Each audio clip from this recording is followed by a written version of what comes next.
বাইত। ও আরবের লোক, শুধু তা নয়, ও বিশ্বের মানুষেরা, দুনিয়া এবং আখিরাতে যদি শান্তি পেতে চাও, ফালিয়াবুদু রাব্বা হাযাল বাইত। এই যে তোমাদের জমিনে একটি ঘর দেখা যায়, এই ঘরের মালিকের গোলামি করো, তোমাদেরকে রব্বে কারীম আমন নিরাপত্তা শান্তির দর তিনি খুলে দিবে। সুবহানাল্লাহ বলবেন না? ফালিয়াবুদু রাব্বা হাযাল বাইত। এই যে ঘর দেখা যায়, এই ঘরের রবের গোলামি করো। এই ঘরের নাম কি? কথা কয় না। বাইতুল্লাহ। বাইতুল্লাহর রবের গোলামি করো, নিরাপত্তা পাইবা। আমরা তো খালি শান্তি আর শান্তি কামনা করি, কিন্তু শান্তি কোন পথে, এই পথ আমরা খুঁজি না। আপনি ঢাকা যাবেন, ইচ্ছা করেছেন, চিটাগাঙ্গের গাড়ি দিয়ে উঠছেন, কেমতই যাবো গা, ঢাকা যেতে পারবেন না, কই যাবেন গা? আমরা শান্তির পথ খুঁজি অশান্তির পথে, এই কারণে আমাদের কপালে শান্তি নেই। কথাগুলো বুঝাইতাম পারছি? আরেকটা মগজ, আমি বাস্তবতার কথাগুলো বেশি বলি। আমি অসুস্থ মানুষ, আজকে একের পর এক প্রোগ্রাম, আজকে দুদিন ধরে গলাতে প্রচন্ড টনসিলের চাপ দিছে, ঠান্ডাটাও দুদিন ধরে বেড়ে গেছে। যাক, এরপর যে বাঙ্গা গলা, আপনাদের সামনে দোয়া নেওয়ার জন্য আসছি।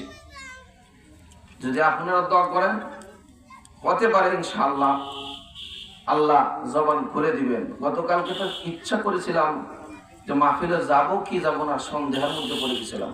আলহামদুলিল্লাহ আজকে আসরের পর থেকে গলাটা একটু ভালো, কথা বলতে পারতেছি। যাক আলহামদুলিল্লাহ। যে বোঝানোর উদ্দেশ্য হলো, দুনিয়ার মানুষ শান্তি খুঁজে, কিন্তু শান্তি কোথায় সেটা আমরা সেদিকে যাই না। এটা আমরা সবাই জানি। ঢাকার গাড়িতে উঠলে ঢাকা যাওয়া যাবে, চিটাগাঙ্গের গাড়িতে উঠলে চট্টগ্রাম চিটাগাং যাওয়া যাবে, কিন্তু কোন পথে আমরা শান্তি, সেই শান্তির পথটা আমরা খুঁজি না। তো বাস্তবতা কথা হলো, আপনার মহল্লার যে ইমাম সাহেব আছেন, ওনার দিকে আপনার তাকায় দেখেন, ওনার জামার কি হালত। আয়রন ছাড়া কোন একটা কাপড় পরে, আয়রন ছাড়া কোনো ইস্ত্রি ছাড়া কোনো কাপড় পরিধান করে না। দেখতে বোঝা যায় বোধ জমিদারের ভোলা। আর অভাব কি জিনিস তাদের কাছে পাইবেন না। যদি বেগম সাহাবার কাছে যান, গিয়ে দেখবেন গলার সেই নাক ফুল স্বর্ণের যা আছে সবটা কমপ্লিট, কোন জিনিসের অভাব নাই। কারণ কি জানেন? যদিও বেতন আপনারা কম দেন, গ্রামের বেতন তো একবারে কমেই, এটা তো হুজুরের বেতন হয় না। বর্তমানে 10,000 টাকা বেতন, এটা হয় না। কিন্তু আমার মেসেজটা হলো, গিয়ে দেখেন 10 জন সন্তান এলাকা, ওদের চাইতে যারা স্বাভাবিকভাবে চরণশীল মধ্যবিত্তি, এদের চাইতেও আপনার মসজিদের ইমাম সাহেব অনেক সুখে আছে। কথা বলেন ঠিক না বেঠিক? যদি আমার কথাটা হাসানা মিশা হয়, আপনি গবেষণা চালায়েন। ইমাম সাহেব কেন শান্তিতে আছেন? কারণ তিনি রব্বে কারিমের গোলামি করেন। তাহলে আমরা শান্তির পথ কোথায় পাবো? গোলামিয়তের মধ্যে। ওয়াইবাদুর রহমান আল্লাযীনা ইয়ামশুনা আলাল আরদি হাওলান ওয়া ইযা। ইবাদুর রহমান, রহমানের গোলাম হয়ে যাও। ও দুনিয়ার আল্লাহর গোলাম, যদি তুমি আল্লাহর গোলাম কাটে গোলাম হতে পারো, তখন তুমি শেষ রাত্রে উঠে রব্বে কারিমের কাছে দু চোখের পানি ফালায়া রব্বে কারিমের কাছে বলো, অতি গভীর হয় রজনী যখন, অতি গভীর হয় রজনী যখন, নীরবে প্রভুর নাম জপিও তখন। শান্তি যদি পেতে চান, বেশি লাগবে না, দুই চোখের 2 ফোঁটা পানি যদি রব্বে কারিমের কাছে শেষ রাত্রে ফালাইতে পারেন, আল্লাহ রাব্বুল আলামিন এই দুই চোখের পানির বিনিময়ে জাহান্নামের আগুন আল্লাহ মিটিয়ে দিবেন। এই জন্যই আমরা তো এই সময় নাক ডাকে ঘুমাই। এই সময় যদি বলতে পারেন, আল্লাহ তুমি দেখো দুনিয়ার মানুষ কম্বল মুড়ি দিয়া এই আরামের বিছানার মধ্যে কত সুন্দর করে নাক ডাকে ঘুমাইতেছে। ও আল্লাহ, কত সন্তান আরামে আয়েশের মধ্যে রাত্রি যাপন করতেছে। আমি গুনাহগার, তোমার নিষ্ঠুর বান্দা, এই গভীর রজনীতে আরামের বিছানাকে হাত ছাড়িয়া ঠান্ডা পানি দিয়ে ওযু করিয়া ও আল্লাহ তোমার কুদরতি কদমে সাজদা দিয়ে আমি তোমার কাছে দু হাত তুললাম। ও দুনিয়ার মালিক, তুমি আমাকে মুক্তির ফয়সালা করে দাও, জাহান্নামের আগুন থেকে মুক্তি দিয়া জান্নাতের ফয়সালা করে দাও। রব্বে কারীম অবশ্যই তাকে সাড়া দিবেন কি দিবেন না?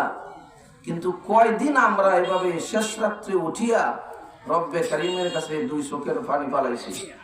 আরে ভাই, আসার নামাজে পড়ে না, তাহাজ্জুদ পড়ো বলছো, কথা কয় না? তো শান্তি কোথায় পাবো? শান্তি পাওয়া যাবে না। এই জন্যই ওয়াজ মাহফিল যে হচ্ছে, আমাদের পরিবর্তন নাই। কেন জানেন? আমলের স্ব-ইচ্ছা আমাদের ভিতরে নাই। আমলের সদিচ্ছা যদি আমাদের ভিতরে থাকে, যে আজ থেকে তওবা করলাম, আর কোনদিন এশার নামাজ কাজা করব না, তাহাজ্জুদ ছাড়বো না, আপনার 40 দিন পর্যন্ত এই আমলটা করেন, রহমতের খাজানা আপনার জন্য খুলে দিবে। কিন্তু আমরা তো নাই। যাক, আলোচনা করেছিলাম, তেলাওয়াত করেছি সূরাতুল বাকারার 13 নম্বর আয়াত। এই আয়াতের সার সংক্ষেপ হলো ঈমান সম্পর্কিত আলোচনা। আল্লাহ রাব্বুল আলামিন দুনিয়াতে, আল্লাহ রাব্বুল আলামিন মানুষ সৃষ্টি করেছেন দুই ভাগে বিভক্ত করে। কয় ভাগে বিভক্ত? এক ভাগ জান্নাতি আর এক ভাগ জাহান্নামী। আল্লাহ রাব্বুল আলামিন এই ভাগটা করে দিয়েছেন, ফারিকুন ফিল জান্নাতি ওয়া ফারিকুন ফিস সাইর। আল্লাহ রাব্বুল আলামিন বলেন, এক ভাগ হলো জান্নাতি আর এক ভাগ হলো জাহান্নামী। যে এক ভাগ হবে, একটি ভাগ হবে যে জান্নাতি, এর হলো সচ্চা ঈমানদার, যারা হলো আহলে সুন্নাত ওয়াল জামাতের উপর যারা অটল, এরা হলো জান্নাতি। আরেকটা দল হবে জাহান্নামী। এটা আবার দুই ভাগে বিভক্ত। জান্নাতি শুধু একটি দল, যারা আহলে সুন্নাত ওয়াল জামাতের দল। আর জাহান্নামে ওটা 3 ভাগে বিভক্ত। 3 আর 1 কত? 4। পৃথিবীতে আল্লাহ মানুষ সৃষ্টি করেছেন, কিন্তু মানুষকে ভাগ করেছেন 4টি শ্রেণীর ভাষে। ভালো করে বুঝলেন? মানুষ সৃষ্টি করেছেন আল্লাহ, ভাগ করেছেন 4টা। 1 ভাগ জান্নাতি, 3 ভাগ জাহান্নামী, 1 ভাগ জান্নাতি ঈমানদার, আর 3 ভাগ মিলে হলো 1 ভাগ। এটার নাম হলো বেঈমান। বেঈমানদের গ্রুপ কয়টা? দল কয়টা? 3টা। এরা 3 দলে ঐক্যজোট। আর ঈমানদারের কোনো জোট নাই। যারা ঈমানদার, সত্যিকার ঈমানদার, এরা জান্নাতে যাবে। আর যারা 3 দলে ঐক্যজোট বেঈমান, এর মধ্যে একটার নাম হলো কাফের, আরেকটার নাম হলো মুনাফিক, আরেকটার নাম হলো মুশরিক। যারা আল্লাহর সাথে অংশীদার সাব্যস্ত করে শিরিক করে, এরাও জাহান্নামে যাবে। আরেক দল হলো মুনাফিক। মুখ দিয়ে প্রকাশ করে ঈমান আনছি, মুখ দিয়ে আপনার সাথে সাধুবাদ, আপনাকে ওয়েলকাম, আর আপনার কাছ থেকে সরে গিয়া আপনার বিরুদ্ধে ষড়যন্ত্র করে। এটার নাম হলো কি? মুনাফিক। আর 3য় নম্বর ভাগ হলো কাফির। মুনাফিক তো বুঝতেই পারছেন। কাফিররা আবার বিভক্ত দলে, বিভিন্ন দলে বিভক্ত। যেমন সনাতন ধর্মী, যাদেরকে আমরা বলি হিন্দু, এরাও তো বিধর্মী। খ্রিস্টান, ইহুদি, পুত্তলিক, নাসারা, অগ্নি পূজারক, বৃক্ষের পূজারক, লিঙ্গ পূজারক, গরুর পূজারক, বাছুরের পূজারক, শিবলিঙ্গের পূজারক, এরকম কাফেরের মধ্যে বিভিন্ন শাখা প্রশাখা রয়েছে। এই সবগুলো এক গ্রুপ। আর মুনাফিক হলো এক গ্রুপ। মুশরিকদের মধ্যে অনেক গ্রুপ আছে। যেমন একটা এক্সাম্পল দেই, মাজার পূজারী যারা, এরা গ্রুপের অভাব নাই। মাইজবান্ডারে একটা, দেওয়ানবাগি একটা, চাঁদপুরি একটা, আটরশি একটা, আরো কত কাজে আসে। এরা হলো মুশরিকদের দল। এই তিন দল মিলে হলো ঐক্যজোট, এদের নাম হলো বেঈমান। আর একটি দল যে আহলে সুন্নাত ওয়াল জামাতের উপর কায়েম আছে, হলো ঈমানদার। আল্লাহ রাব্বুল আলামিন এই আয়াতটার মধ্যে, আমার তেলাওয়াতকৃত আয়াতের মধ্যে আল্লাহ রাব্বুল আলামিন তিন দল মানুষকে সম্বোধন করে বলেন, ওয়াইদা কিলা লাহুম আমিনু কামা আমানান নাস। ও দুনিয়ার আল্লাহর গোলাম, যারা তোমরা মুনাফিকি করেছো, মুনাফিকি ছাড়িয়া তোমরা ঈমান আনয়ন করো। যারা তোমরা শিরকের মধ্যে লিপ্ত আছো, শিরিক ছাড়িয়া ঈমানদারদের সাথে ঈমানের কথাই তুমি নাম লেখাও। ও কাফেরের গোষ্ঠী, তোমরা কুফরি মতবাদ ছেড়ে দিয়া আমার ঈমানদারের সাথে ঈমান আনিয়া তোমরা জান্নাতের টিকিট খরিদ করে নাও। এই হলো আজকের আলোচ্য বিষয়ের পয়েন্টগুলো। আল্লাহ বলেন আমিনু, তরজমা বুঝেন ওয়াইদা কিলা লাহুম, যখন তাদেরকে বলা হলো আমিনু, ঈমান আনয়ন করো, কামা আমানান নাস, যেরকম ভাবে ঈমানদাররা ঈমান আনয়ন করেছে। নাসের একটা ব্যাখ্যা করেছে ঈমানদার। যেরকম ভাবে ঈমানদাররা ঈমান আনয়ন করেছে, দুনিয়ার তিন দলে বিভক্ত ঐক্যজোটেরা, দুনিয়ার তিন দল কারা কারা? কাফের, মুশরিক, মুনাফিক। এই তিন দলে মিললে একজোট। এই তিন দলের লোকেরা তোমরা যেভাবে ঈমানদাররা ঈমান আনয়ন করেছে, এইভাবে তোমরা ঈমান আনয়ন করো।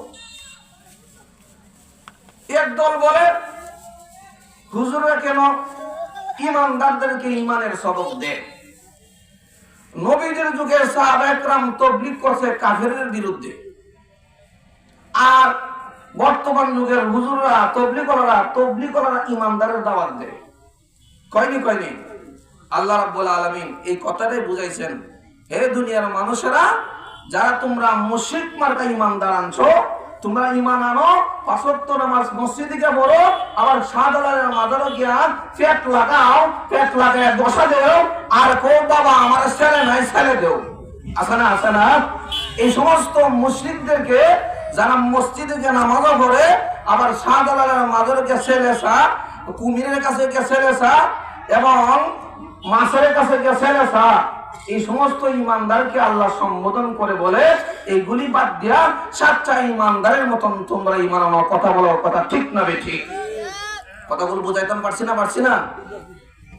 ঈমানদাররা কেন ঈমানদারদের বিরুদ্ধে দাওয়াত দেয়? ঈমানদাররা কি ঈমানদারের বিরুদ্ধে দাওয়াত দেয় না? ঈমান হারাদেরকে ঈমানদাররা ঈমান হারাদেরকে ঈমানের দাওয়াত দেয়। কথা বুঝাইতাম পারছি না? আপনাদের সমাজে এই গুতাগুতিটা নাই যে ঈমানদাররা কেন, তাবলীগওয়ালারা কেন মুসলমানদেরকে দাওয়াত দেয়? নবীর যুগে তাবলীগ আসেন বেঈমানদেরকে দাওয়াত দেওয়া, আর এখন যারা ঈমানদারের দাওয়াত দেয়, এরা সত্যিকারের ঈমানদার না বেঈমান? কথা বুঝাইতে পারছি না। সত্যিকারের ঈমানদার না বেঈমান? বেঈমান। আপনি মসজিদে গিয়ে নামাজ পড়বেন, আবার শাহজালালের মাজারে গিয়ে ছেলে চাইবেন, সেজদা দিবেন, আপনার ঈমান আছে? ঈমান নাই। ঈমান যদি থাকতো আল্লাহ রাব্বুল আলামিন জান্নাতের সুসংবাদ দিত, কিন্তু ঈমান নাই। এই কারণে জাহান্নামের দুঃসংবাদ দিয়া আল্লাহ আয়াত নাযিল করে বলেন, আমার কথা না, আল্লাহর কোরআনের কথা, ওমাই ইউশরিক বিল্লাহ ফাকাদ হারামাল্লাহু আলাইহিন নার। মান ইউশরিক বিল্লাহ ফাকাদ হারামাল্লাহু আলাইহিল জান্নাহ। আল্লাহ রাব্বুল আলামিন বলেন, যারা আল্লাহর সাথে শিরিক করে এদের জন্য আল্লাহ জান্নাত চিরতরের জন্য হারাম করেছেন। এখন আমাদের সমাজে অনেকগুলো শিরিক আছে, আমরা ঈমান আনবো, ঈমানদারদের সাথে ঈমান আনয়ন করব। কাদেরকে আল্লাহ বললেন এই বাতটা আমরা আগে বুঝি, পরে আমরা কাদের মতো ঈমান আনয়ন করব এটা পরে বলবো। আল্লাহ রাব্বুল আলামিন মুনাফিকদেরকে বললেন যে তোমরা মুনাফিকি ছাড়িয়া তোমরা ঈমান আনয়ন করো। আল্লাহ রাসূল সাল্লাল্লাহু আলাইহি ওয়াসাল্লামের কাছে একদল লোকেরা নবীজির জীবদ্দশায় আসতো, আয়া বলতো কালু আমান্না, নবীজি আমরা তো আপনার উপর ঈমান আনয়ন করছি। ওয়াইদা খালাউ ইলা শায়াতিনিহিম, যখন তাদের শয়তানদের লিডারদের কাছে যাইতো তখন বলতো ওয়াইদা খালাউ ইলা শায়াতিনিহিম কালু আনুমিনু কামা আমা, তখন তারা বলতো কালু ইন্নামা নাহনু মুস্তাহজিউন, যে আমরা তো তাদের সাথে কি করলাম, একটু উপহাস করলাম, বসে মজা করলাম, কৌতুক করলাম, আসলে ঈমান আনয়ন করি নাই। ঘটনাক্রমে একদিন আবু জাহেল মদিনার মক্কার লোকদেরকে নিষেধ করে দিলেন, ও মক্কার লোকেরা, খবরদার তোমাদেরকে আমি সংকেত করে দিলাম,